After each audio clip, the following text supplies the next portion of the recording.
Supreme court ने न्यायमूर्ति B R. Gavai पीपलांत्री पहुंचे।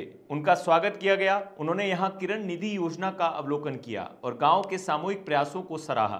उनका यह दौरा न केवल गांव की ऐतिहासिक पहल को मान्यता देने का प्रतीक रहा, बल्कि यह भी दिखाता है कि न्याय और समाज की भलाई का मिला जुला प्रयास कैसे समाज में सशक्तिकरण और स्थिरता ला सकता है।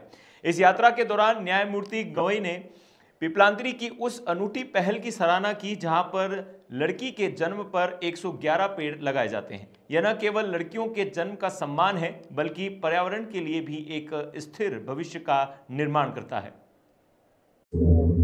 अर्जुन राम मेघवाल जी, राजस्थान उच्च न्यायालय के मुख्य न्यायाधीश Srivastava ji, Rajasthan legal services authority के अध्यक्ष माननीय न्यायमूर्ति चंद्रशेखर जी, यहाँ उपस्थित मेरे सभी न्यायमूर्ति भाई तथा बहनें, राज्य के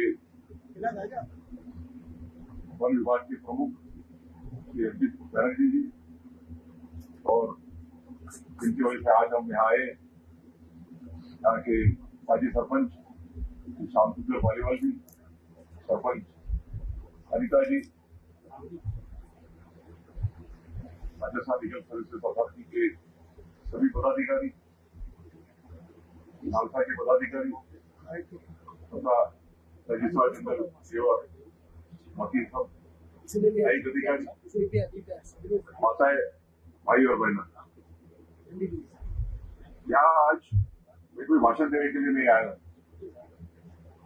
ये तो आज हमारे लिए एक तीर्थ यात्रा के बराबर, एक 2-3 महीने की बात है कि गए 2 सालों से मैं सुप्रीम कोर्ट में ग्रीन बेंच करके कहलाया जाता है एनवायरमेंटल मैटर, जिसके सुप्रीम कोर्ट मॉनिटर करता है, उसको गए 2 साल से डिसाइड कर रहा हूँ। तो सतीश जी भी मेरे साथ बैठे थे। उस समय राजस्थान के ओरन का सवाल आया कि उसको कैसा प्रोटेक्ट किया जाए, और मैंने संदीप जी को बोला कि आपका राजस्थान का है, आप ये जजमेंट आपके राज्य के एनवायरमेंट के प्रोटेक्शन के लिए एक सही समझा जाएगा। और जब उन्होंने जजमेंट लिखा, वो जजमेंट में उन्होंने पीपलांत्री का उदाहरण दिया। यहाँ पे एक आदमी के निष्ठा से, एक आदमी के डेडिकेशन से इस तरह से बदलाव आया जाता है।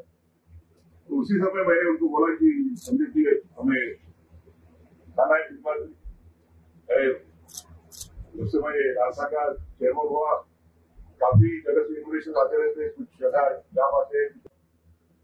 वहां के संत तुकाराम महाराज जी के बारे में आपने सुना ही होगा। वो कहते हैं कि वृक्षवली आमास होय रे वरसरे पक्षी ही आवड़ती सुस्वरे।